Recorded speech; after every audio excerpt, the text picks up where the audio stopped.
norte sem ir.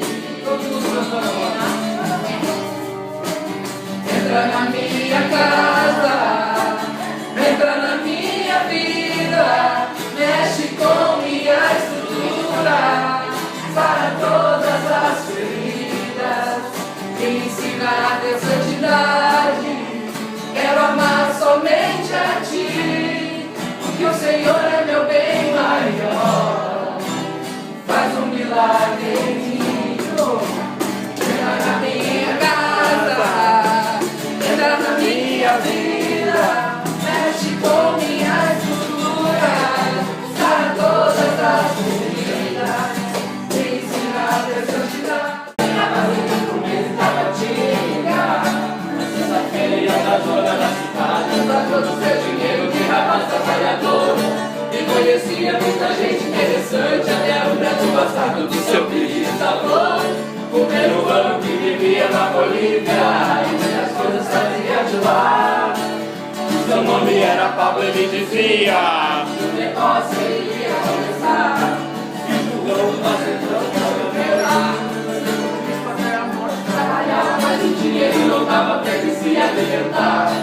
E às 7 horas o noticiário que dizia que o seu menino se ia deitar. Mas ele não queria mais conversa e decidiu que quando o Pablo ele iria se virar.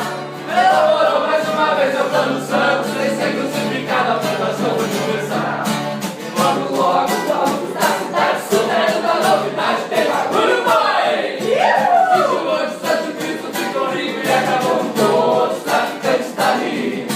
Meus amigos frequentavam a Asa Norte e atravessaram de norte pra se libertar. A rua era ele saía gritando, o final procurando ele, e eu saio acompanhando. Naquele centrão afora, meu berrando ia tocando.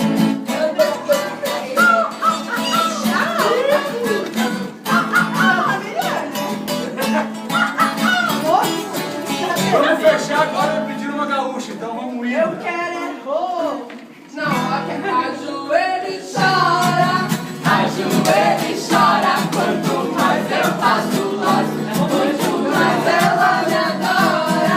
Ajoelha e chora, ajoelha e chora. Quanto mais eu faço laço, muito mais ela me adora. Bora lá, que pedido. Vamos fechar.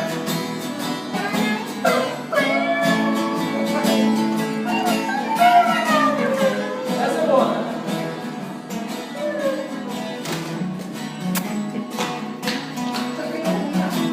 Gaita, gaiteiro! Essa é tudo, é Quem quiser saber quem sou,